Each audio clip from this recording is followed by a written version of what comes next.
The gun pressed cold against McKenna's temple. Elliot Caldwell's hand shook.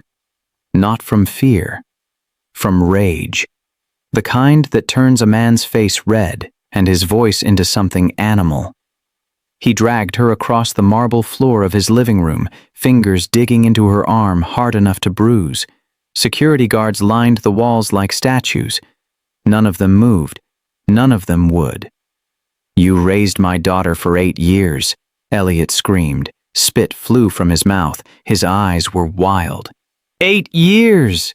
McKenna didn't beg. She didn't cry. She looked past him, at the little girl trembling in the corner. Amara, 7 years old, brown skin, tight curls, eyes too big for her face. The child's hands covered her mouth. She was shaking. McKenna's voice came out steady. Calm. Like she was reading a bedtime story instead of staring down a loaded weapon. "She was never your daughter." Hi viewers, kindly tell us where you're watching from and what time it is. Warm welcome to the family. Enjoy the story. Room froze. Every guard stiffened. Elliot's breathing stopped. For 3 seconds, no one moved. Then Amara screamed, "Stop lying, Daddy!" Her voice cracked the silence like glass shattering. She ran forward, small feet pounding against the floor, tears streaming down her face. She grabbed McKenna's dress and pulled. "Tell him you're lying, please." Elliot stared at the woman he'd paid to clean his toilets, the woman who'd folded his daughter's clothes, who'd sung her to sleep, who'd been invisible for 8 years. And now, she stood there, unafraid, like she had a secret that could end him. "You think I won't kill you for this?" His voice dropped to a whisper. That was worse than the screaming. McKenna didn't answer. She reached back, pulled Amara behind her, placed her own body between the gun and the girl, her arms spread wide, a human shield. That's when Elliot realized something was wrong.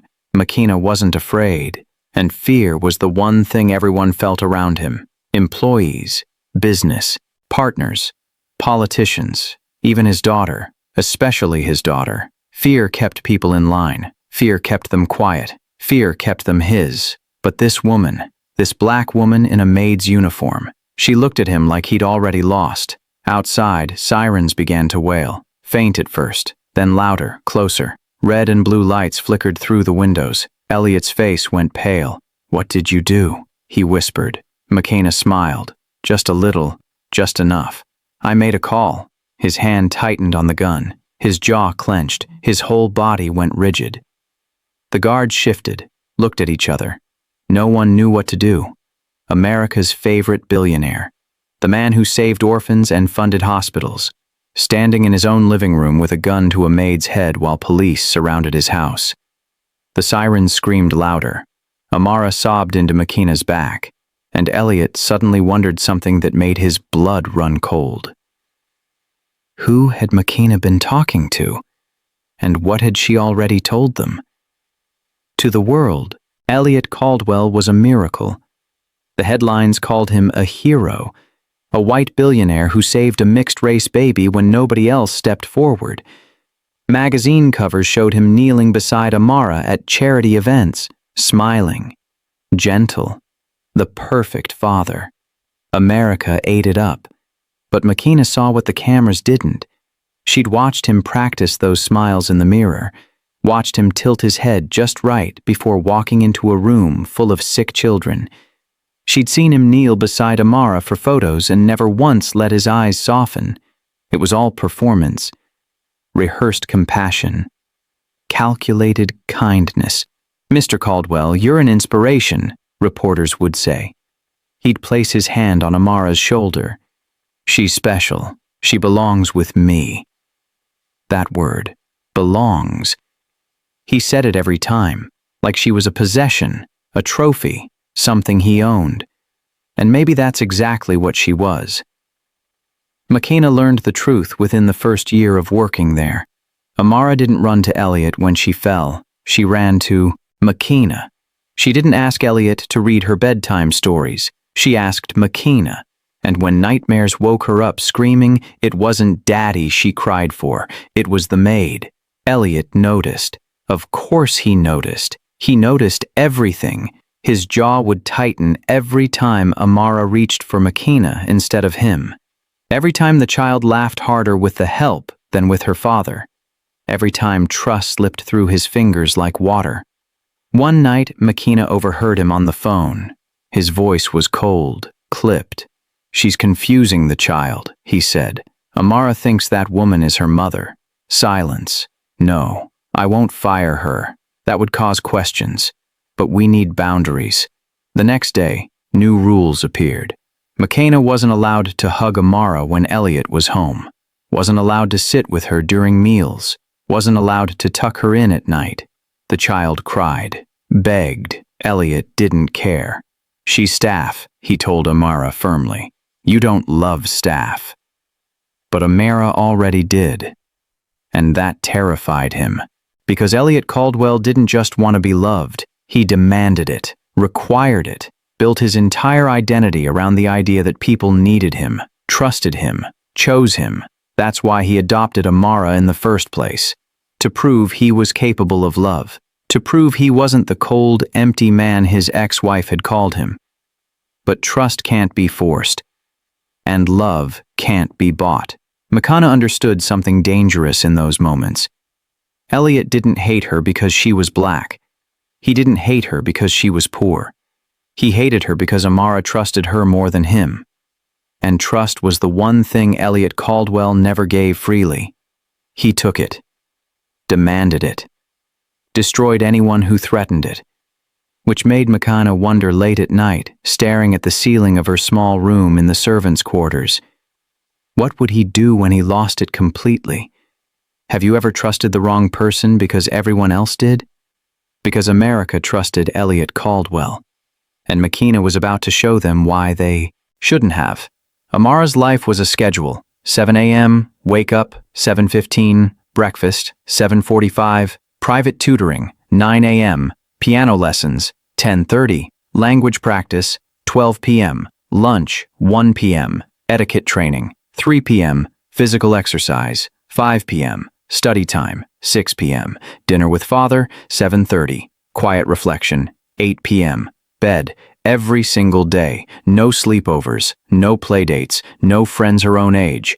Elliot said it was for her protection, said the world was dangerous for a girl like her, said she needed structure, discipline, control, but Makina saw it for what it was, a prison with silk sheets. "Why can't I go to Sarah's birthday party?" Amara asked one afternoon. Her voice was small, hopeful.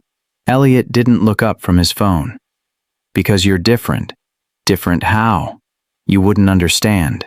The child's face fell. She didn't argue. She'd learned not to. Questions made Elliot angry. Emotions made him annoyed. Crying made him leave the room entirely. So Amara buried everything. Smiled when she was told to smile. Sat still when she was told to sit. Became whatever he needed her to be. Except when he wasn't watching. That's when Makina stepped in. She couldn't undo the schedule, couldn't break the rules, but she could whisper things while folding laundry, could tell stories while cleaning Amara's room. Stories where girls made their own choices, where children asked why, where love didn't come with conditions. "Why does Daddy get mad when I hug you?" Amara whispered one night. Makina paused, chose her words carefully. "Because he thinks love is something you control," she said softly. "But real love doesn't work that way." "What does real love do?" "It stays, even when it's hard." Amara thought about that, her little face scrunched up. "Are you going to stay?" Makina's heart broke. "As long as I can." And she meant it. But Elliot was watching. Always watching. He noticed the way Amara hesitated before obeying him now. The way she looked at Makina before answering his questions. The way trust was slipping through his fingers no matter how tight he squeezed. It terrified him. One night Makina heard him on the phone again. His office door was cracked, just a sliver. She shouldn't have listened, but something in his tone made her freeze in the hallway. "She's drifting," Elliot said. His voice was ice. "The attachment to the maid is becoming a problem." Silence. No, I can't wait 2 more years. She's starting to question things. McKenna's blood went cold. I need to accelerate the timeline, Elliot continued. Move her before she becomes difficult to manage. Move her. Not ground her. Not discipline her. Move her. Like she was cargo. Like she was inventory. Like she was something that could be shipped somewhere else if she stopped being useful. McKenna's hands shook. She backed away from the door. Her mind raced. Where would he move her? To what? To who? She'd heard rumors, whispers among the other staff, about wealthy families who traded children like business deals, about adoption networks that weren't really about saving kids, about money changing hands in places the law didn't reach. She'd always thought they were just stories. Now she wasn't so sure, because McKenna knew what happened when Elliot Caldwell accelerated things. People disappeared. Contracts got signed. And children were moved in the middle of the night. 8 years earlier, McKenna wasn't a maid. She worked the night shift at Atlanta General Hospital. Minimum wage, 12-hour shifts. Feet that ached so bad she couldn't stand in the shower. But it was honest work. Clean work. Work that let her sleep at night. Until the night she couldn't. It started with sirens, paramedics bursting through the ER doors, shouting, a gurney rolling fast, too fast, blood soaking through white sheets, and a woman's face McKenna would never forget, because it was her sister. Trauma room 2, now, a doctor yelled. McKenna's legs moved before her brain caught up. She ran, pushed through the crowd of nurses, grabbed the gurney rail. Her sister's eyes were half closed, face swollen, bruises everywhere, and her stomach. God, her stomach was huge, pregnant. Nia? McKenna's voice cracked. Nia, what happened? Her sister's hand shot out, grabbed McKenna's wrist, squeezed hard. Her lips moved, trying to form words through broken teeth and blood. Please, Nia whispered, don't let him take my baby. Who did this to you? But doctors were already pulling them apart, hands grabbing McKenna's shoulders, dragging her back. Ma'am, you can't be in here. That's my sister. We'll do everything we can. Please, let us work. McKenna stood outside the trauma room, shaking. Her scrubs were covered in Nia's blood. She hadn't seen her sister in 3 years. 3 years of no calls, no texts, no contact. And now this. 20 minutes later, a nurse came out holding a tiny bundle. A baby. Alive. Crying. Is she okay? McKenna asked. Her voice was desperate. Is my sister okay? The nurse didn't answer, just kept walking. Disappeared down the hallway with the baby. And that's when McKenna heard footsteps behind her. Calm, steady. Expensive shoes on hospital tile. She turned. A white man in a tailored suit stood there. Clean. Polished. Out of place. He didn't look worried. Didn't look scared. He looked like he belonged. Like he'd been expected. Elliot Caldwell, he said. Extended his hand. McKenna didn't take it. Who are you? A friend of Nia's. His smile was practiced. Perfect. I'm here to help. He walked past her. Spoke to doctors like he owned the building. Signed papers McKenna couldn't see. Made phone calls in corners where she couldn't hear, and when she tried to follow the nurse with the baby, security stopped her. Family only beyond this point. I am family. Not according to our records. 2 hours later, a doctor found McKenna in the waiting room. I'm sorry, he said. We did everything we could. Nia was dead, and when McKenna asked about the baby, they told her the child had been legally placed, that arrangements had already been made, that it was out of their hands, no goodbye, no choice, just gone. If someone you loved whispered one last wish, would you forget it? McKenna didn't. She went home that night and made a vow. She would find that baby and she would never let Elliot Caldwell own her. What she didn't know yet was how far he'd already gone to make sure no one could stop him. 2 years of searching. 2 years of dead ends. Sealed adoption files. Lawyers who wouldn't return calls. Private networks that didn't exist on paper. McKenna spent every dollar she had. Quit her hospital job. Moved into a one-room apartment with no heat. Ate ramen for breakfast, lunch, and dinner. Because Nia's last words wouldn't let her sleep. She hired a private investigator. A cheap one. The kind who worked out of his car and smelled like cigarettes. He came back 3 months later with a folder. "You're not gonna like this," he said. Inside were photocopies, adoption records with blacked-out names, legal documents with missing signatures, humanitarian placement papers that looked official but led nowhere, and one name that kept appearing: Elliot Caldwell. "He's connected to at least 6 adoptions in the last 5 years, the investigator said. "All private, all mixed-race children, all sealed tight." McKenna's hands shook as she flipped through the pages. Then she saw it. A photo. Blurry. Taken from a distance. A white man holding a baby girl. Brown skin. Tight curls. Nia's baby. "Where is she?" "Caldwell Estate, North Atlanta, gated community. The kid's name is Amara now." McKenna applied to work there the same week. She lied on her application. Said she had 10 years of housekeeping experience. Forged references. Smiled in the interview like her life didn't depend on it. And when they hired her, she didn't celebrate. She got to work. The first month, she just observed. Learned Elliot's routines, his habits, his blind spots. Watched how he interacted with Amara. And that's when McKenna realized something that made her stomach turn. Amara wasn't raised as a daughter. She was raised as proof. Proof Elliot wasn't cold. Proof he wasn't cruel. Proof he could love.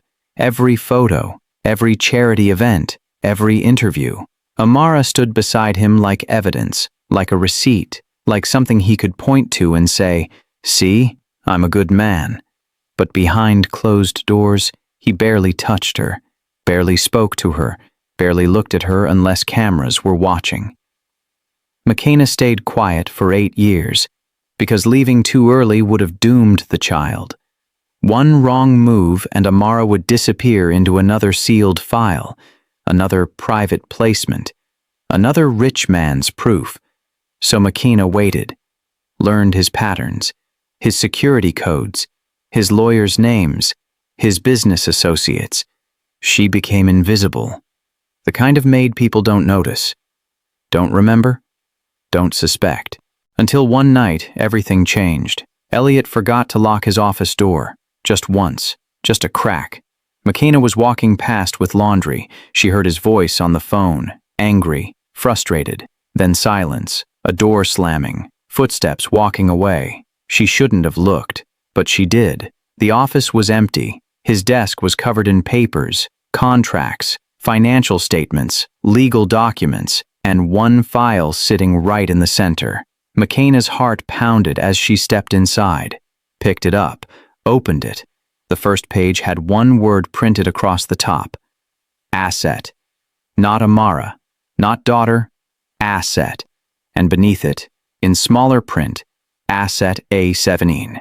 McKenna's blood turned to ice, because that wasn't an adoption file. That was an inventory list. McKenna's hands trembled as she read. Asset A17. Purchased, $250,000, conditioning protocol, standard. Psychological imprinting required. Caretaker. Assigned, McKenna Brooks. She almost dropped the file. Caretaker assigned. She hadn't been hired to clean Elliot's house. She'd been hired to stabilize his asset, to regulate the child's emotions, to prevent damage, to keep Amara functional, useful, quiet. McKenna flipped through the pages. Her vision blurred. Medical records, psychological evaluations, shipping routes, legal loopholes that turned children into property. And at the bottom of the file, one sentence that stopped her heart. Subject displays optimal attachment behavior. Proceed to phase 2. Public integration. Elliot never intended to love Amara. He intended to use her. Makina pulled out her phone, took photos of every page. Her hands shook so bad the first few came out blurry. She steadied herself, breathed, kept shooting. Contracts, emails, names of other men involved, other children listed with asset numbers. Asset A12, Asset A09, Asset A21. How many? How many children had Elliot Caldwell bought? She finished photographing the file, put everything back exactly as she found it. Walked out of the office on legs that barely held. Her. That night, she didn't sleep. She contacted a detective she'd found online, a journalist who'd written about adoption fraud. Sent them everything. Then she packed a bag. Grabbed Amara's birth certificate. The real one. The one Makina had kept hidden for 8 years. And at 3 a.m. she woke the child. "We're leaving," Makina whispered. Amara rubbed her eyes. "Where are we going?" "Somewhere safe." They made it to the front gate before the headlights appeared. Black SUVs, 3 of them. Blocking the road. Doors opening. Men in suits stepping out. And behind them, standing in the driveway with his phone to his ear, was Elliot. He'd come home early. Makina slammed the car into reverse. Tires screeched, but more vehicles appeared behind her. She was boxed in, trapped. Amara started crying in the back seat.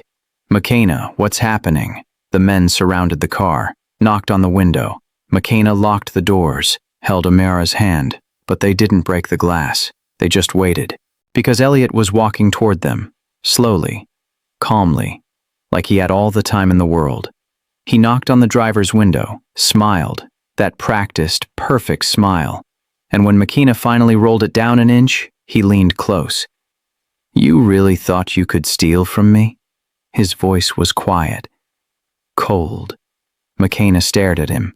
"She's not yours to steal." Elliot's smile widened.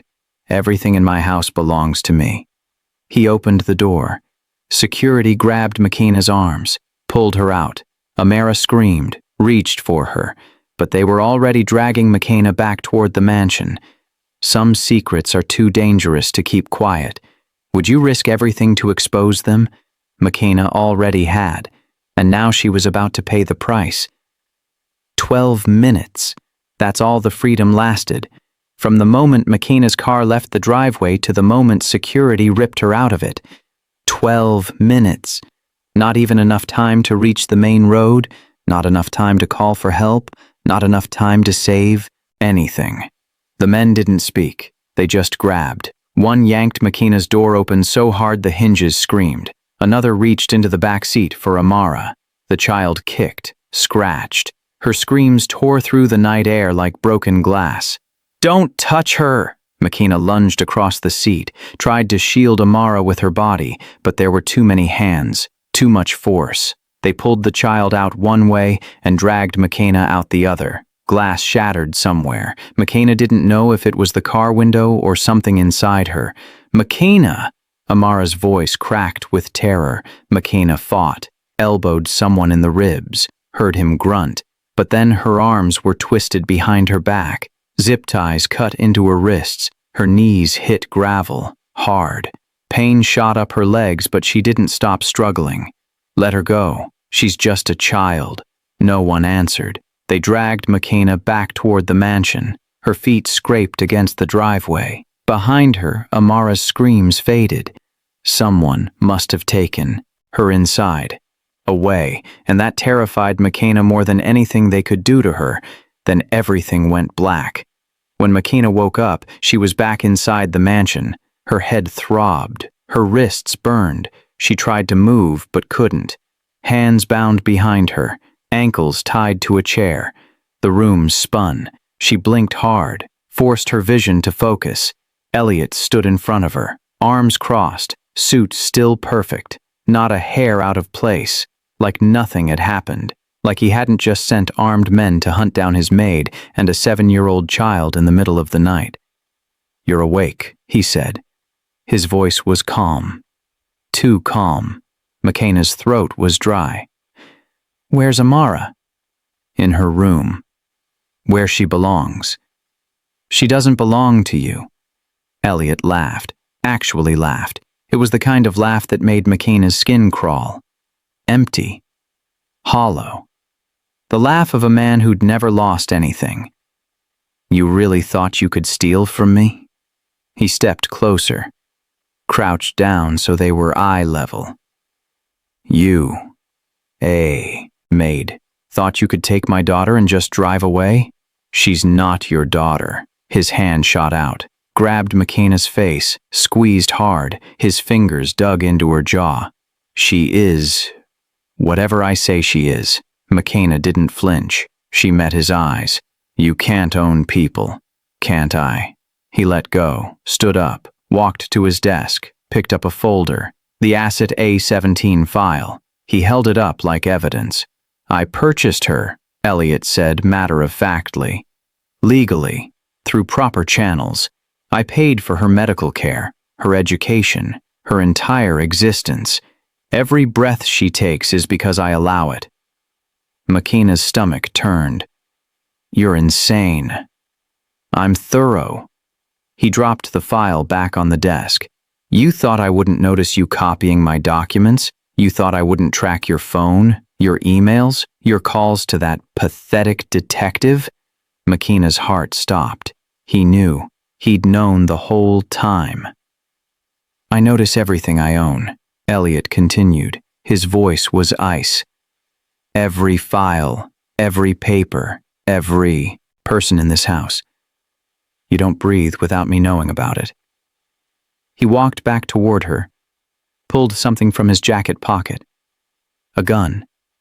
Small. Silver. He didn't point it at her, just held it. Let her see it. "Here's what's going to happen," he said quietly. "You're going to disappear. An unfortunate accident. The maid who tried to kidnap my daughter and died in the attempt. Very tragic. America will feel sorry for me. Again." McKenna's pulse pounded in her ears, but she wasn't afraid anymore. She was done being afraid. "You're right about one thing," McKenna said. Her voice was steady, strong. "I can't steal from you." Elliot smiled. "But I can burn your entire world down." His smile vanished. "What did you do?" he whispered. McKenna looked him dead in the eyes. "I already sent everything." Elliot's face went white. "What do you mean you sent everything?" McKenna smiled through the pain, through the zip ties cutting into her wrists, through the fear. "I mean, the detective has copies. The journalist has copies. The FBI has copies. Every document, every email, every contract with your name on it. You're lying. Am I?" Elliot's hand shook. The gun trembled. He grabbed his phone, started dialing, barking orders at someone. "Check the servers. Now. Find out what she accessed. I want every file she touched deleted, every email traced, every—" He stopped. His face changed. Someone on the other end was telling him something he didn't want to hear. "When?" Elliot's voice cracked. "How long ago?" McKenna watched him crumble, watched the control slip, watched America's favorite billionaire realize he'd already lost. He hung up, stared at her.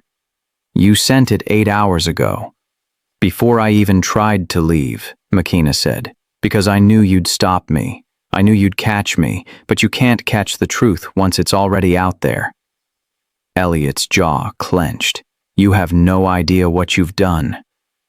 "I know exactly what I've done." He raised the gun, pointed it at her head. His hand was shaking so bad McKenna wondered if he'd even hit her. "She was never yours," McKenna said again, louder this time. "She calls me Daddy, because you made her. I saved her." "No." McKenna's voice cut through his rage like a knife. "You selected her." Elliot froze. "You picked her eye color," McKenna continued. Each word was a bullet. "You picked her hair texture, her age, the story you'd tell about saving her. You designed her like a product, ordered her like furniture. Shut up. She wasn't rescued. She was purchased. Shut up. But McKenna wouldn't stop, because if she was going to die, she was taking his reputation with her. You wanted a mixed-race child because it made you look progressive, she said. You wanted her young enough to mold, old enough to smile for cameras. You wanted something that looked human enough to prove you weren't empty inside. Elliot's face twisted. You don't know anything about me. I know you rehearse compassion in mirrors. His hand shook harder. I know you can't love anything you don't own. The door burst open. Amara stood there. She'd heard everything. Her little face was streaked with tears. Her hands trembled. She looked at Elliot, then at McKenna, then back at Elliot. Daddy? Her voice was so small, so broken. Elliot lowered the gun slightly. Amara, go back to your room. Did you buy me? Silence, the kind of silence that destroys worlds. Sweetheart, it's not what it sounds like. Did you buy me? Elliot's mouth opened, closed. He had no answer, no practiced response, no rehearsed compassion for this moment. McKenna's voice was gentle. Amara, come here. The child ran, not to Elliot, to McKenna. Threw her arms around her, even though McKenna's hands were still tied, sobbed into her shoulder. He didn't save you, McKenna whispered, loud enough for Elliot to hear. He selected you, Elliot screamed. You're turning her against me. No, McKenna met his eyes. I'm telling her the truth. That's when the security guard near the window spoke up. Sir, the cameras. Elliot turned. What? The security cameras. They're streaming. Elliot's face went from white to gray. What do you mean streaming? Live. To multiple platforms. Everything that's happened in this room for the last 20 minutes is online. McKenna smiled. Would you stay silent if you knew the truth could save someone? She hadn't. And now the whole world was watching. Elliot finally understood. This wasn't a kidnapping. This was an execution. Not of McKenna. Of him. Outside, sirens began to wail, and this time they weren't coming to save him. They were coming to arrest him. By morning, the world knew everything. The story exploded overnight, not slowly, not quietly, like a bomb going off in every newsroom across America. Headlines screamed from phones, computers, televisions. Billionaire linked to child asset network. Elliot Caldwell, humanitarian or human trafficker. Children purchased, not adopted. The evidence flooded in waves. Contracts with Elliot's signature. Bank transfers labeled acquisition fees. Shipping routes that moved children across state lines like packages. Legal documents that turned babies into inventory. And at the center of it all, one file that made people sick. Asset A17. Amara's file. News anchors couldn't hide their disgust. Social media exploded. Celebrities who'd posed with Elliot at charity galas deleted photos. Companies that had sponsored his foundation released statements. We had no knowledge of these allegations and condemn any actions that exploit children. Politicians who'd shaken his hand suddenly couldn't remember his name. Sponsors vanished. Within hours, every major brand cut ties. Boards held emergency meetings. Elliot was fired from his own foundation, the one with his name on the building. Security escorted him out while cameras filmed. His lawyers released a statement denying everything. Mr. Caldwell is a loving father who legally adopted a child in need. These allegations are baseless and will be proven false in court. But the internet had already made up its mind, because they'd seen the live stream. Millions of people had watched Elliot Caldwell hold a gun to his maid's head, had heard him scream about ownership, had watched him call a little girl property. The video went viral, clips circulated on every platform, people shared it, commented, quoted the most damning lines. I notice everything I own. That one sentence destroyed him. Makina sat in a safe house provided by the FBI. Amara was with her. The child hadn't spoken much since they left the mansion, just sat curled up on the couch, staring at nothing. Processing everything, a detective brought them the Asset A17 file, the real one, unredacted. He thought it might help, give closure. But when Amara saw it, her face crumbled. She picked it up with shaking hands, read the first page. Her voice came out tiny, broken. "You bought me?" Makina's heart shattered. She sat beside the child, pulled her close. "He bought control," Makina said gently. "I gave you choice." Amara's tears soaked into Makina's shirt. Was any of it real? Did he ever love me? Makina wouldn't lie. Not now. Not after everything. "He loved what you represented," she said carefully, "but he didn't know how to love you." "What's the difference?" "One lets you be yourself. The other needs you to be perfect." Amara was quiet for a long time. Then she asked to see him. Just once. The FBI allowed it. Supervised visit. 15 minutes. Makina went with her. Elliot sat in an interrogation room. No suit, no polish, just a tired man in a gray jumpsuit. He looked up when they walked in, his eyes filled with something. Relief? Hope? "Amara," he said, his voice cracked. "Sweetheart, I'm so glad you're here. Tell them this is all a mistake. Tell them you know I love you." Amara stared at him, 7 years old, too young to carry this weight, but old enough to finally see the truth. "You're not my father," she said quietly. Elliot flinched like she'd hit him. "You're my cage." His face went pale. "Amara, please. I don't want to see you anymore." She turned and walked out. Didn't look back. Makina followed. Left Elliot sitting there, alone. Broken. But breaking doesn't mean redemption. Sometimes it just means collapse. Outside the interrogation room, a detective pulled Makina aside. "We need to talk," he said. His face was grim. "We found something else." "What?" "Other files, other children. Amara wasn't the first." Makina's stomach dropped. "How many?" The detective's jaw tightened. 17. Elliot Caldwell walked free. His lawyers were that good. Loopholes, technicalities, legal gray areas that turned slavery into private placement services. The prosecutors had evidence. They had files. They had testimony. But what they didn't have was a law that made what Elliot did explicitly some illegal. So he walked. No jail time, no trial, just house arrest, ankle monitor, lawyers fighting to reduce even that. America watched in horror. Outrage exploded online. Protests formed outside his mansion. But Elliot stayed inside, didn't speak, didn't appear, just waited for the world to move on. Because the world always did. Except this time, something was different. Elliot was free, but he was completely alone. No staff, no friends, no business partners. His phone didn't ring. His emails went unanswered. Every person who'd ever smiled at him had vanished. The mansion felt enormous, empty, like a tomb. He'd stand at the window sometimes, looking out at nothing. And one afternoon, 3 months after the story broke, he drove across town, parked his car across the street from a small apartment building, watched. Makina walked out first, then Amara. The child was laughing, actually laughing, throwing her head back, joy spilling out of her like she'd never been allowed to feel it before. Makina said something. Amara laughed harder. They held hands, walked toward a park down the street.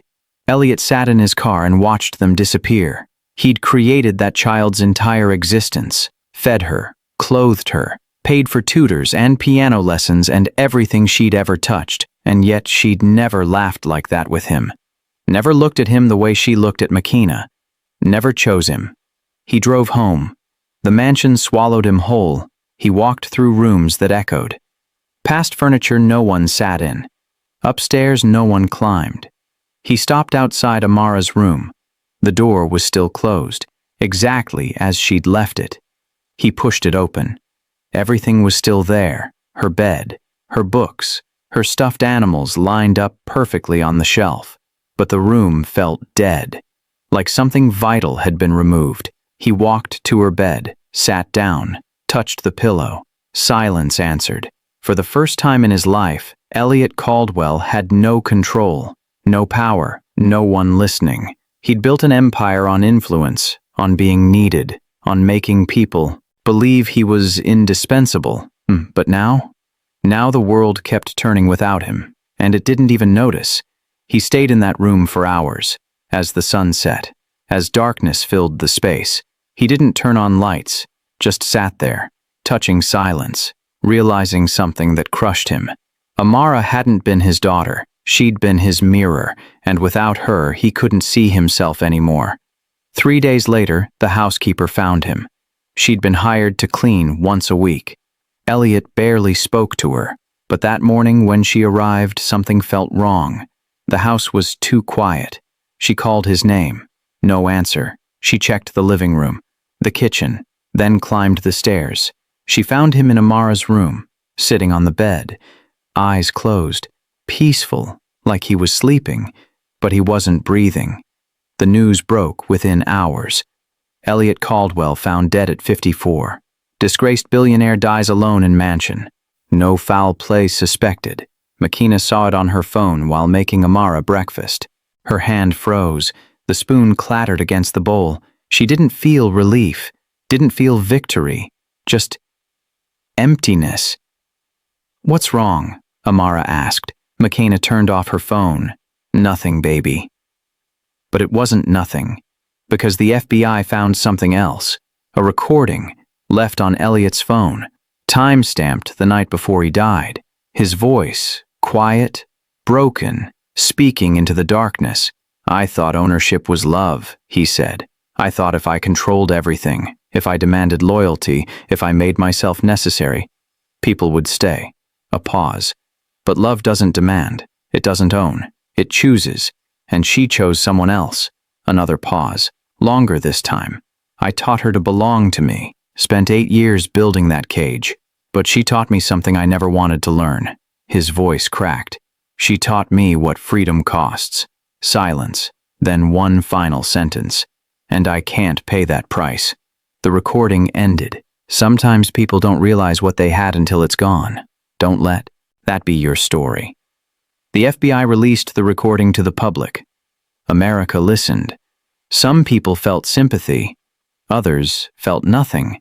But McKenna felt something else entirely. Because that recording wasn't a confession. It was a warning. And she was about to discover what he meant. The mansion didn't feel victorious. It felt like a tomb. Police had finished their investigation. Lawyers had wrapped up estate matters. And now McKenna stood in the entrance hall with Amara, staring at the place that had been a prison for 8 years. They'd been given permission to collect Amara's belongings, personal items, clothes, anything that belonged to her, anything that had ever really been hers. Amara stood frozen at the bottom of the grand staircase.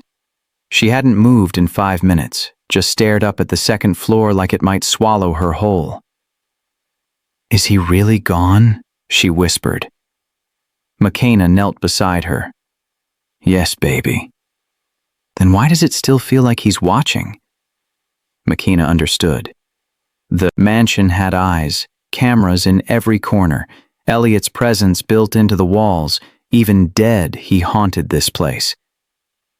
"Let's get your things and leave," McKenna said. "You never have to come back here." They climbed the stairs together. Each step echoed. The house was so quiet. No staff, no security, no life, just empty rooms and expensive furniture no one would ever use again. Amara's bedroom looked exactly as she'd left it. Bed made perfectly. Books arranged by size, everything in its place. McKenna pulled out boxes and started packing. Clothes, toys, the stuffed rabbit Amara slept with every night. "Can I see his room?" Amara asked suddenly. McKenna paused. "Why?" "I need to know if he kept anything about me." It was a strange request, but McKenna understood. Amara needed to know if any part of Elliot's love had been real. If somewhere in this cold mansion, there was proof he'd cared.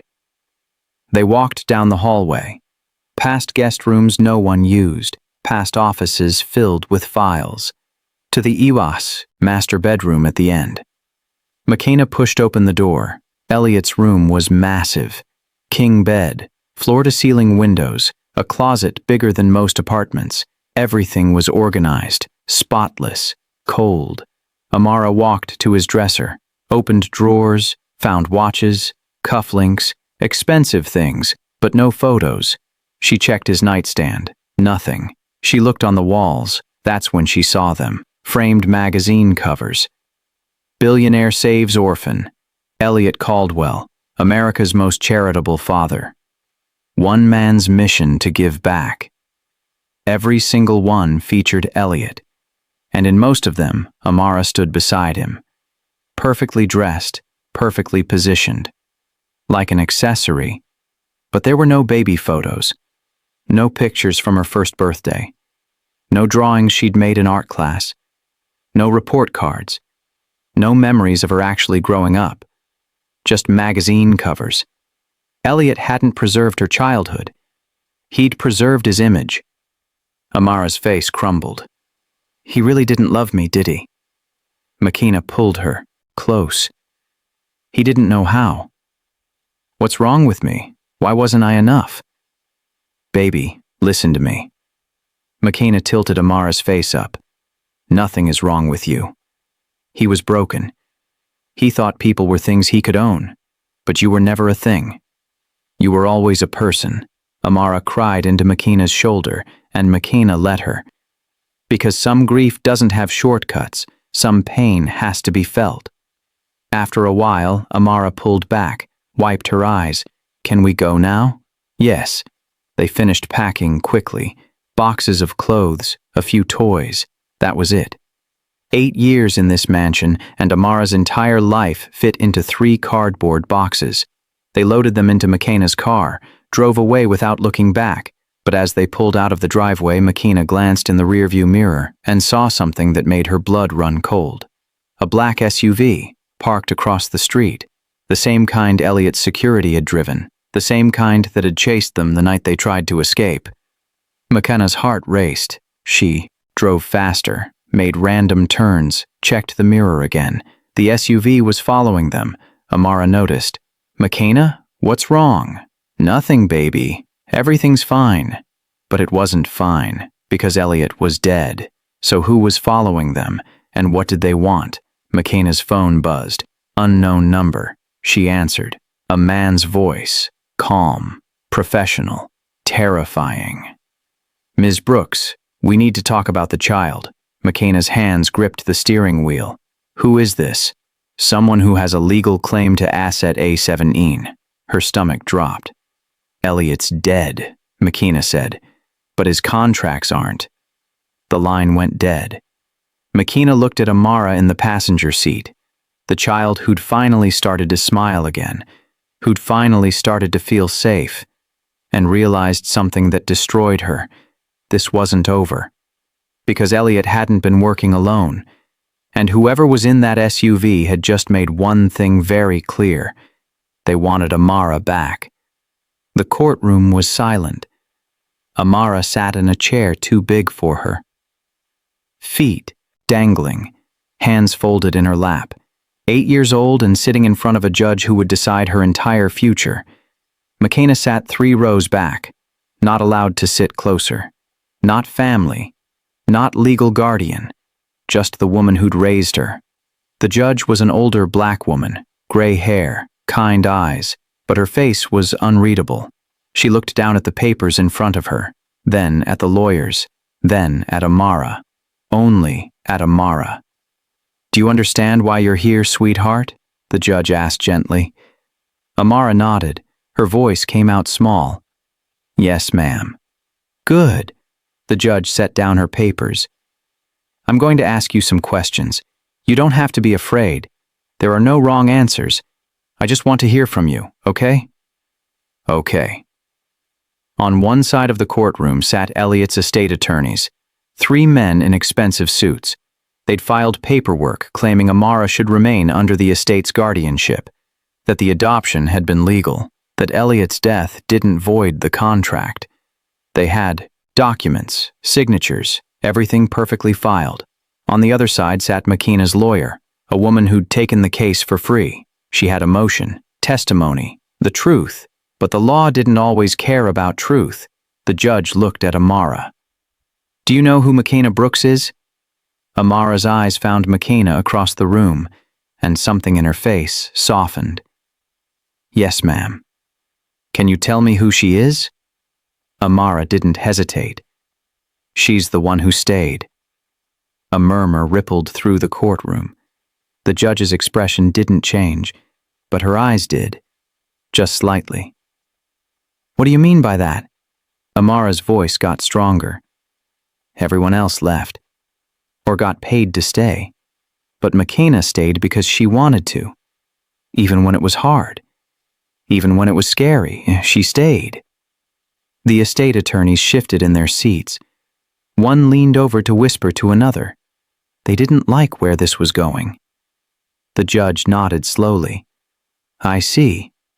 She glanced at the attorneys. "Counsel, I've reviewed your filings. You're arguing that Mr. Caldwell's adoption was legal and binding, that the estate has financial and legal obligations to the child. Is that correct?" The lead attorney stood. "Yes, Your Honor. Regardless of recent allegations, the adoption was processed through legitimate channels. The child has a trust fund, education provisions, and a legal guardian appointed in Mr. Caldwell's will." "Who is that guardian?" "A business associate of Mr. Caldwell's, Mr. Richard Hayes." McKenna's stomach dropped. Richard Hayes, the man on the phone, the one who'd followed them, the one who wanted Amara back. McKenna's lawyer stood. "Your Honor, if I may, the law is one thing, humanity is another. This child was purchased, trafficked, used as proof of a dead man's compassion. The fact that paperwork exists doesn't make it right." "Objection," the estate attorney said. "There's no evidence of trafficking. There's a file labeled Asset A70, which could mean anything." The judge raised her hand. Silence fell instantly. "Enough." She looked back at Amara. "I have one more question for you, sweetheart, and I want you to think carefully before you answer." Amara sat up straighter. "Where do you want to live?" The room held its breath. Amara looked at McKenna, then at the attorneys, then at the judge. Her voice didn't waver. "I want to go where I'm not owned." The estate attorney stood immediately. "Your Honor, the child is 8 years old. She doesn't understand the legal complexities." "She understands perfectly," McKenna's lawyer cut in. The judge stared at Amara for a long moment. Then she closed her file. "I'll issue my ruling in 3 days." "Your Honor," both attorneys started. "Just 3 days. This court is adjourned." The gavel slammed.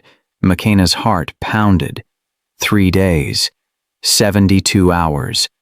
And she had no idea which way the judge would rule. If you had to choose between what's legal and what's right, which would you pick? The judge would have to answer that question, and Amara's entire future depended on it. But as they left the courtroom, McKenna saw Richard Hayes standing in the hallway, watching them, smiling, like he'd already won. And maybe he had, because the law doesn't always protect children. Sometimes it protects money. Detective Jackson called at 11 p.m. McKenna almost didn't answer. Amara was finally asleep, finally peaceful, after the courtroom, after seeing Richard Hayes, after 3 days of waiting for a judge to decide if she belonged to a dead man's estate or to the woman who loved her. But something made McKenna pick up. "We found something else," Jackson said. His voice was tight, urgent. McKenna's heart sank. "What now?" "Another file, buried deeper than the asset files, encrypted. Took our tech team 2 weeks to crack it." And silence, the kind that meant bad news. "You need to come down here. Now." McKenna called a neighbor to watch Amara, drove to the FBI field office in the middle of the night, Jackson met her in the lobby, led her to a conference room, closed the door. On the table sat a single folder. Makina's hands shook as she opened it. The first page was labeled Contingency Protocol, Asset A17. She read, and her blood turned to ice. If primary control is compromised, terminate current placement immediately. Terminate. Not relocate. Not return. Terminate. Makina kept reading, her vision blurred. Words jumped off the page like knives. Emotional attachment to caretaker presents operational risk. Subject displaying independent thought patterns. Recommendation: accelerate timeline. Remove asset before bonding becomes irreversible. And at the bottom, handwritten in Elliot's precise script, approved. Initiate Phase 3 if Brooks becomes problematic. Makina looked up at Jackson. Phase 3? The detective's jaw tightened. We cross-referenced it with other documents. Phase 3 meant the child would be moved to a different network, overseas, where tracking becomes impossible. You mean she would have disappeared, completely, no trace, no record, like she never existed. Makina couldn't breathe. The room spun. She gripped the edge of the table. When? Her voice barely worked. When was he planning this? Jackson pointed to a date on the document. 2 weeks after Makina had found the asset file. 2 weeks after she'd contacted the detective and journalist. 2 weeks after she'd tried to run. If she'd waited any longer, if she'd hesitated even one more day, if she'd convinced herself to stay quiet just a little bit more, Amara would be gone. You saved her, Jackson said quietly, just in time, not at the last second, not dramatically, just in time, by hours, maybe days. The timeline had been that close. Makina sat down hard, put her head in her hands. 8 years of watching, waiting, planning, and she'd almost waited too long. There's more, Jackson said. Makina looked up. How can there be more? He pulled out another stack of files, thicker, heavier. We found similar contingency documents for other children. 12 of them. All with termination protocols. All with Phase 3 options. Makina's stomach dropped. Where are they now? That's the problem. Jackson's face was grim. We don't know. Some aged out of the system. Some were moved. Some just vanished. No forwarding information. No adoption records. Nothing. They terminated them.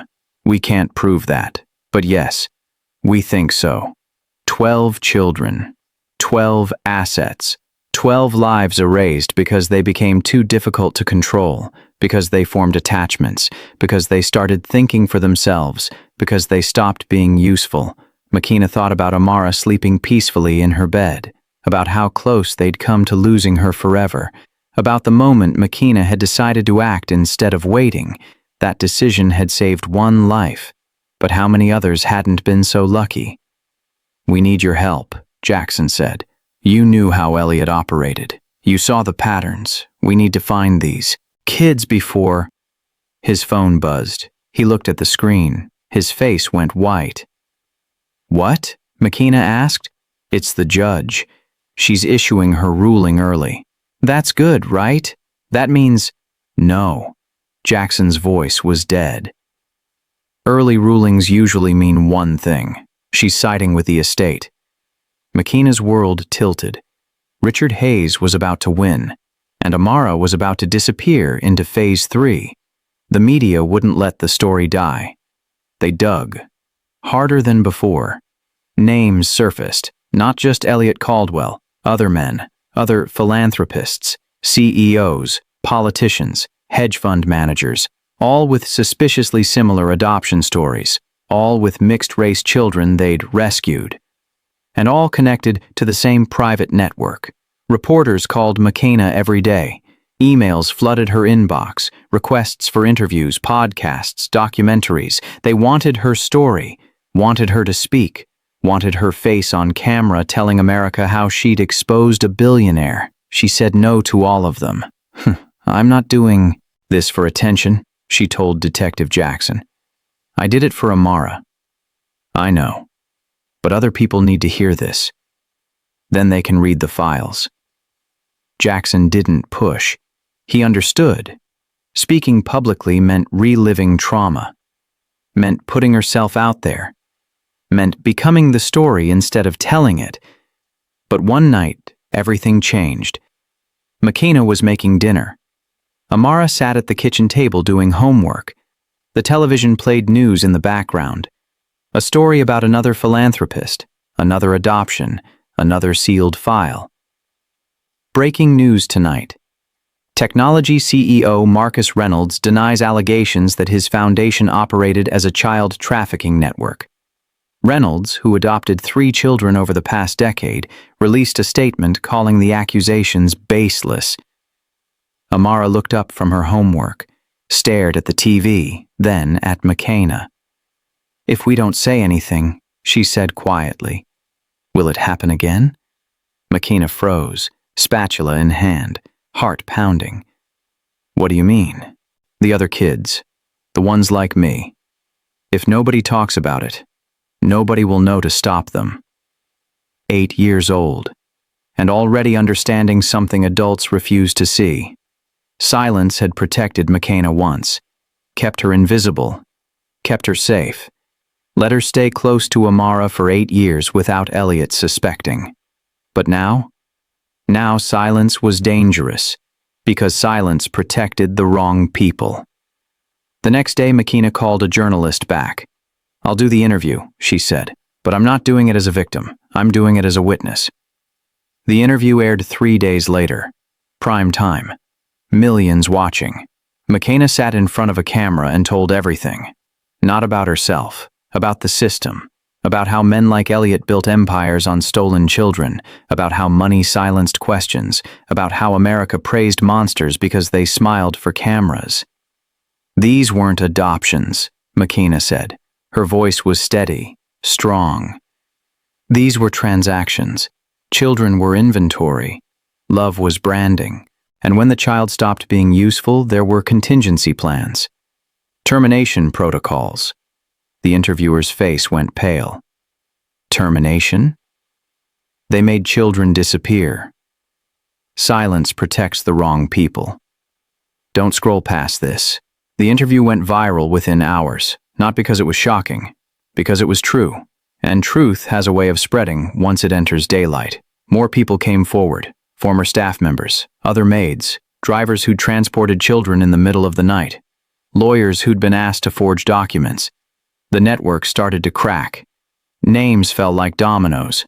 Arrests followed. Investigations opened. And suddenly, the 12 missing children weren't invisible anymore. People were looking for them. But the day after McKenna's interview aired, something happened that stopped everything. A package arrived at her apartment. No return address. Just her name written in handwriting she recognized. Elliot's handwriting. But Elliot had been dead for months. McKenna's hand shook as she opened it. Inside was a USB drive and a note. If you're reading this, I'm already gone. But the network isn't. Watch this. Then decide if you really want to keep talking. McKenna plugged the drive into her laptop. And what she saw made her realize Elliot wasn't the monster. He was just the beginning. The judge walked into the courtroom at 9 a.m. Thursday morning.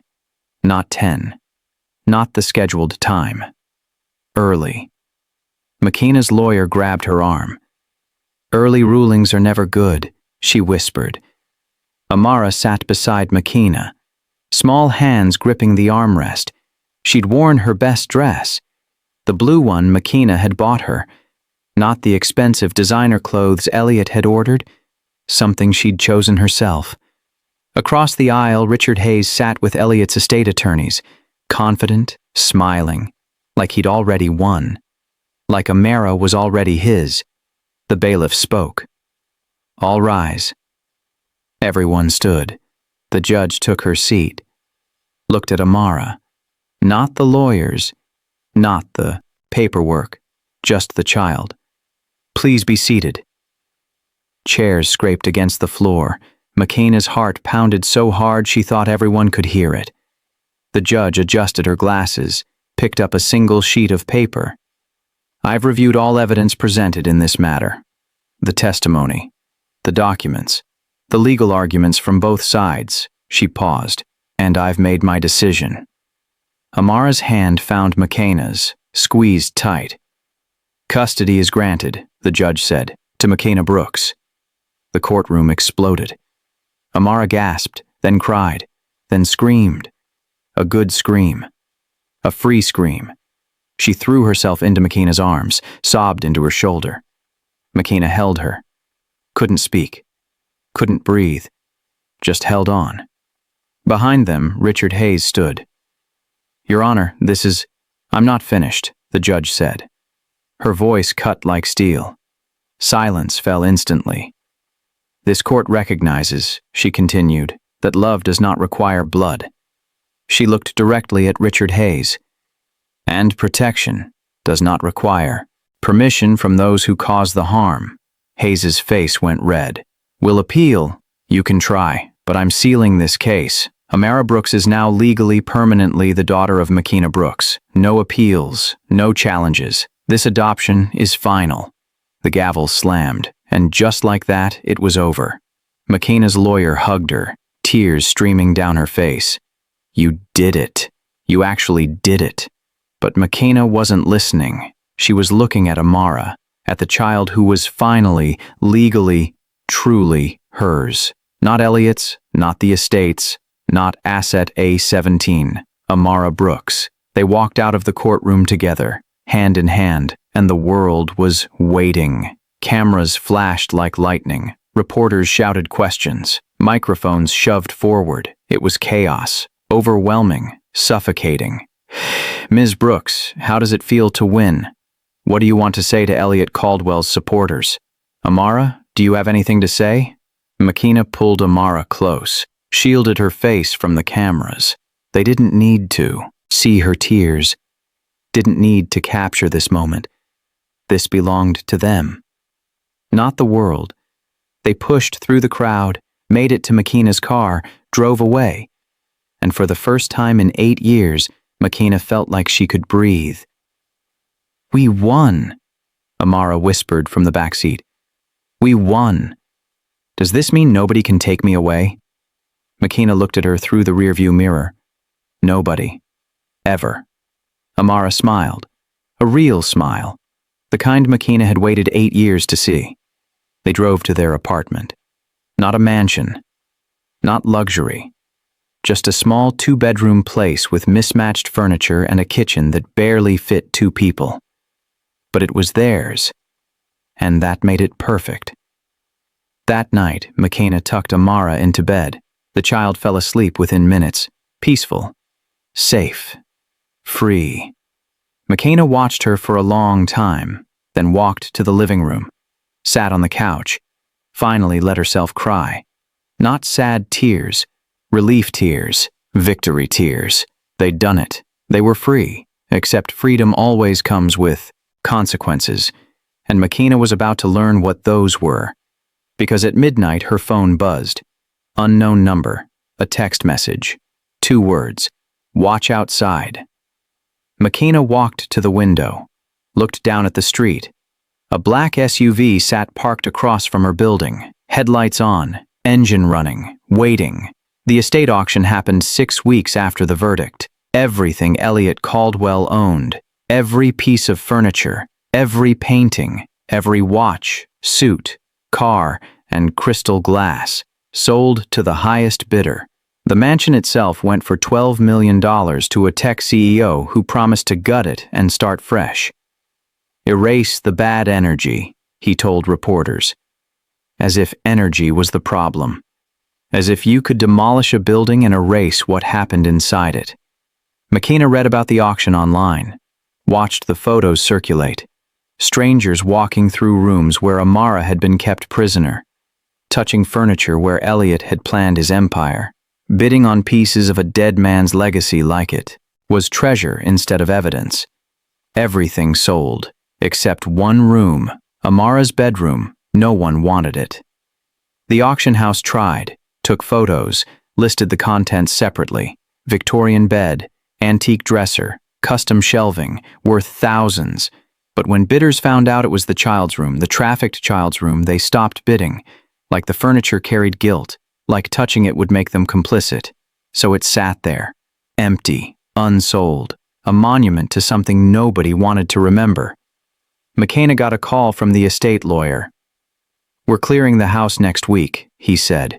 "If there's anything you want from the child's room, you should come get it. Otherwise, it's going to donation." McKenna almost said no, almost hung up. But something made her drive out there one last time.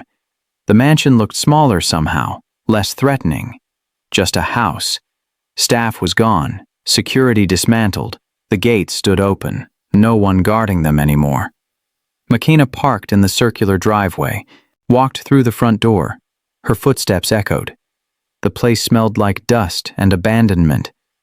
Paint cans sat in corners. Drop cloths covered what was left. She climbed the stairs, walked down the hallway, stopped outside Amara's door. Her hand touched the handle. She almost couldn't turn it, almost left. But she pushed it open. The room was exactly as they'd left it months ago. Bed perfectly made. Books arranged by size. Stuffed animals lined up, waiting for a child who would never come back. McKenna stood in the doorway, didn't step inside, just looked, and understood something she'd been too angry to see before. Elliot had never imagined a future without control. That's why this room still existed, perfectly preserved, like a museum. Like he thought if he kept it ready, Amara would come back, would choose him, would realize she'd made a mistake. He'd built his entire life around the belief that power was permanent, that ownership was forever, that control never ended. But it had, and when it did, he couldn't survive it. McKenna pulled the door closed, locked it. She wouldn't take anything from this room, wouldn't carry pieces of his ghost into her new life. Some things needed to be left behind, buried, forgotten. She walked downstairs, out the front door, got in her car, drove away, and promised herself she'd never come back. Some endings don't give closure. Share this if you've ever felt that. But that night, McKenna dreamed about the mansion, about walking through empty hallways, about doors that wouldn't stay closed, about Elliot's voice echoing through rooms that should be silent. "You think it's over?" She woke up in a cold sweat, grabbed her phone. 3 new messages, all from unknown numbers, all sent while she was sleeping. The first was a photo. Amara's bedroom, taken from inside. Recent. The furniture was still there, but something was different. Something had been moved. The second message was text. "Ghosts don't stay where you leave them." The third was an address, and when McKenna looked it up, her blood ran cold. Because it wasn't a random location, it was the building where Richard Hayes lived, the man who'd tried to claim Amara, the man who'd disappeared after losing the court case, the man who, according to this message, had just been found dead. 3 months after Richard Hayes was found dead, Amara asked the question. They were sitting at the kitchen table, homework spread out between them, math problems Amara was struggling with. Normal evening, normal life, the kind of quiet McKenna had fought 8 years for. Then Amara set down her pencil.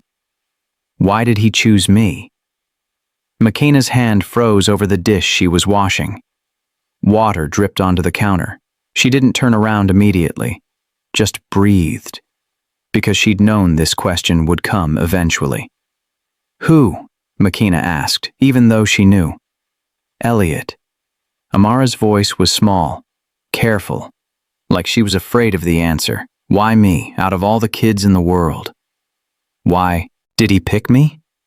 McKenna dried her hands, walked to the table, sat down across from her daughter, not beside her, across, so she could look her in the eyes, so Amara would know she was telling the truth, because he wanted something that looked human.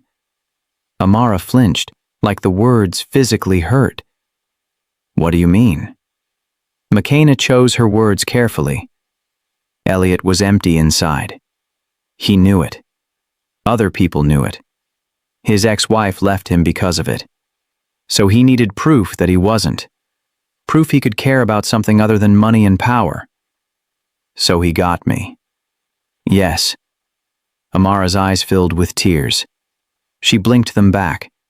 Tried to stay strong. Does that mean he never loved me? And there it was. The question beneath the question. The wound that wouldn't heal no matter how much time passed. McKenna reached across the table, took Amara's hands. It means he didn't know how. That's not an answer. Yes, it is, McKenna squeezed gently. Love isn't something you feel. It's something you do. It's staying up when someone's sick. It's listening when they're scared. It's choosing them even when it's hard. Elliot didn't do any of that, but he took care of me. He paid for everything. That's providing, not loving. Anyone with money can provide, but love, McKenna's voice cracked. Love costs something. Money can't buy. Amara pulled her hands back, wiped her eyes. I keep thinking, maybe if I'd been better, if I'd smiled more, if I'd stopped asking questions, maybe then, no. McKenna's voice was firm, final. Don't do that to yourself. His emptiness wasn't your fault. You were a child. You deserved to be loved exactly as you were. Did you love me, even back then? From the moment I saw you in that hospital 8 years ago? Amara looked up, surprised. You saw me as a baby? McKenna nodded. Your mother, my sister, she died giving birth to you, and I watched Elliot take you before I could even say goodbye. So you came to get me back? I came to protect you, even if it took 8 years. Even if it cost me everything. Amara was quiet for a long time, processing. Then she said something that broke McKenna's heart and healed it at the same time. I'm glad you stayed. McKenna smiled through tears. Me too, baby. Was it worth it? 8 years of being invisible? Of cleaning his house and pretending? Every single second. What about him? Was it worth it for him? McKenna thought about Elliot, about the empty mansion, about the final recording, about a man who'd died alone because he'd confused ownership with love. No, she said honestly. Staying cost me 8 years, but leaving cost him everything. That's sad. It is, but it's also the truth. McKenna stood, kissed the top of Amara's head. Freedom is never free. Someone always pays the price. I paid with time. He paid with his life. Amara picked up her pencil, went back to her homework, like the conversation was over.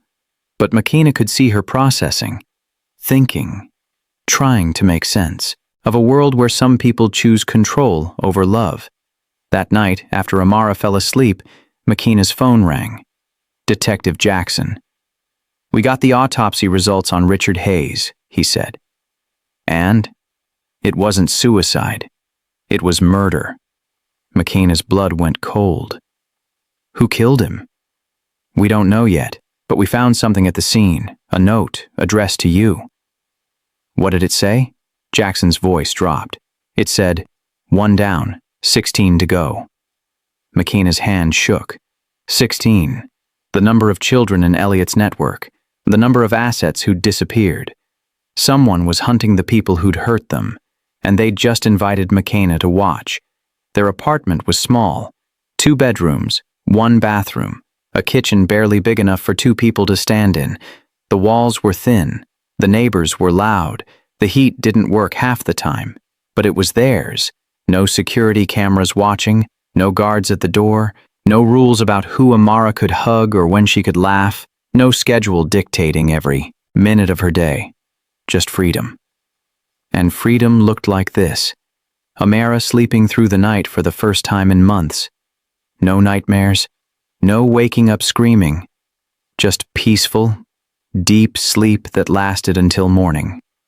McKenna breathing without her chest feeling tight, without constantly looking over her shoulder, without wondering if today was the day Elliot would finally snap.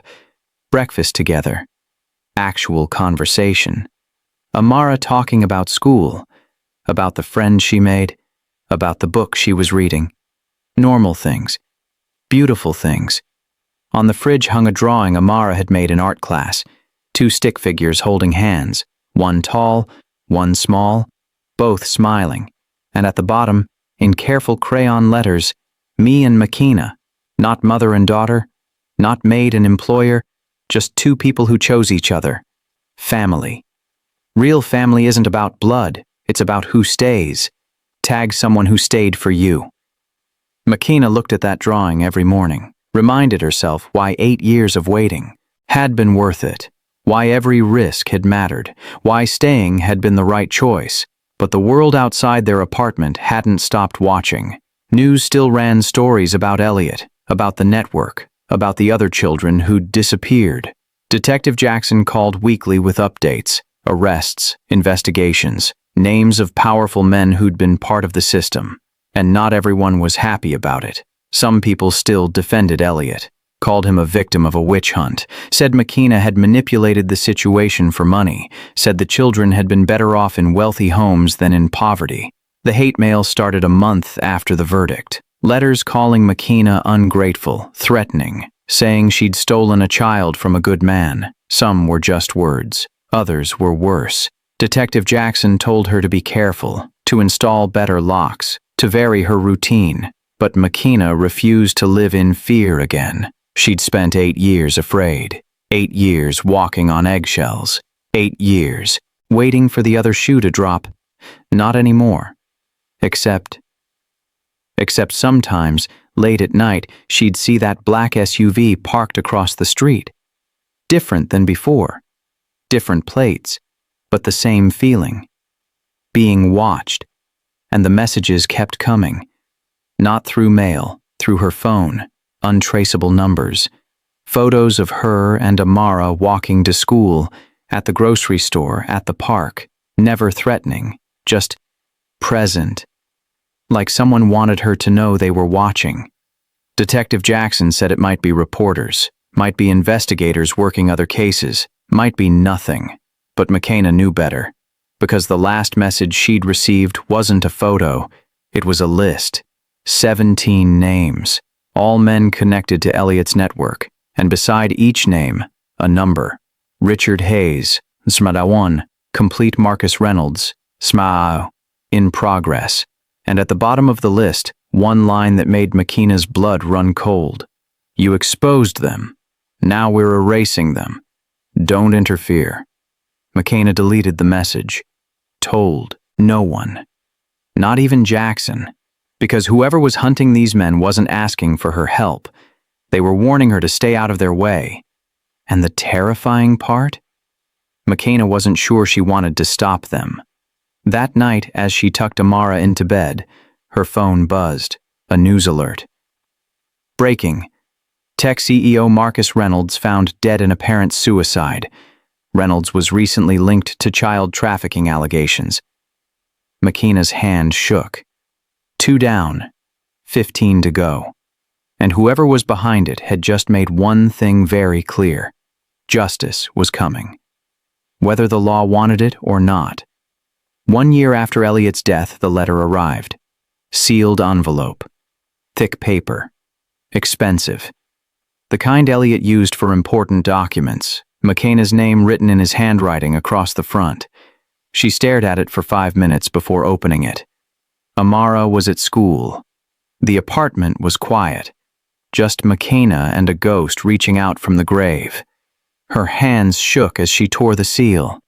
Inside was a single sheet of paper, and on it, one sentence. I thought ownership was love. I was wrong. That was it. No apology, no begging for forgiveness, no explanation, just an admission. A truth he'd finally faced before dying. McKenna read it again, then again. Looking for hidden meaning, for manipulation, for some last attempt to control the narrative even from death. But there was nothing. Just those 7 words. She sat down. The letter felt heavy in her hands, heavier than paper should feel, because this was the closest thing to accountability Elliot would ever give. Not, "I'm sorry," not "forgive me," just, "I was wrong." And somehow, that made it worse, because admitting he was wrong meant he'd known. All along he'd known what he was doing, known that love doesn't own, known that children aren't property, known that control isn't the same as care. He'd known, and done it anyway. McKenna stood, walked to the kitchen, turned on the stove, held the letter over the flame. She could keep it, frame it, show it to Amara someday as proof that even monsters can recognize their mistakes. Use it as evidence that people can change, even at the end, but that would be a lie. Because Elliot hadn't changed, he'd just run out of time. The paper caught fire, edges curling, black, ash, his words disappearing into smoke. McKenna watched it burn, felt nothing, no satisfaction, no anger, no relief, just emptiness. Some truths don't need to be preserved. Some confessions don't deserve to be remembered. Some people's last words aren't worth keeping. This was one of them. The letter burned completely. McKenna washed the ash down the sink, washed her hands, sat back down at the kitchen table, and that's when she noticed something. The envelope.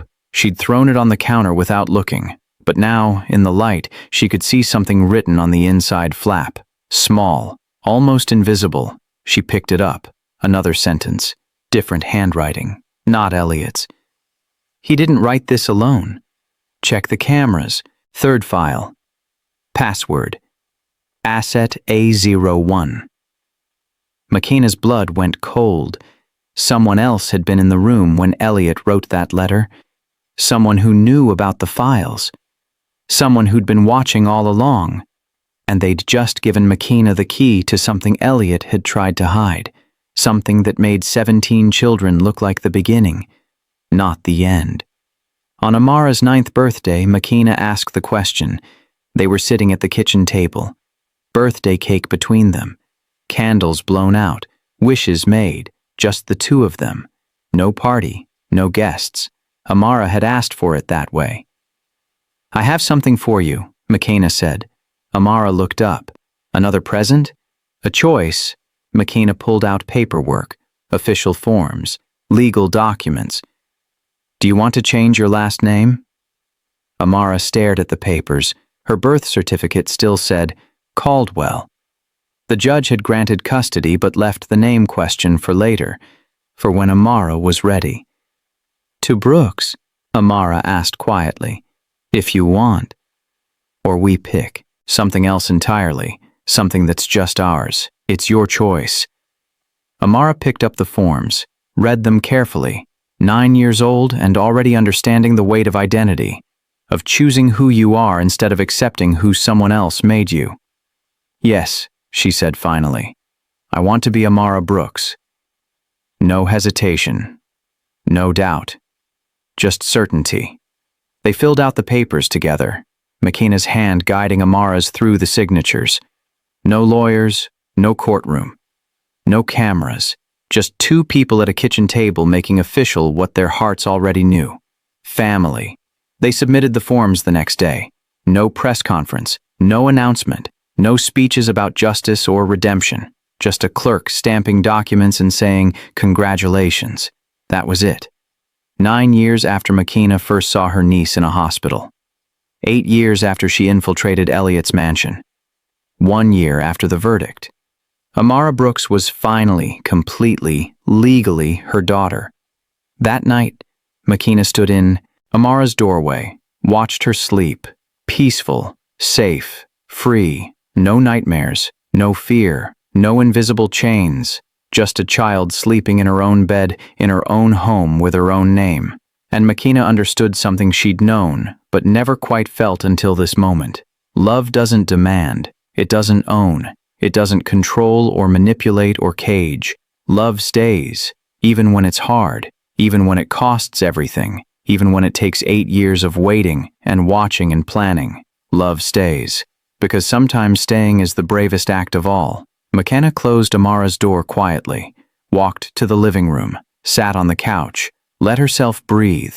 They'd survived, against billionaires and lawyers and systems designed to protect money over children, against networks that trafficked kids like inventory, against a world that valued ownership over humanity. They'd survived. And more than that, they'd won. Not because of money or power or revenge, but because McKenna had chosen to stay when everyone else would have run. And Amara had chosen to trust when every reason said not to. That was the real victory. Not the verdict, not the exposure, not Elliot's fall, just two people choosing each other every single day. If this story reminded you that love is a choice, not a claim, share it with someone who needs to hear that. The end.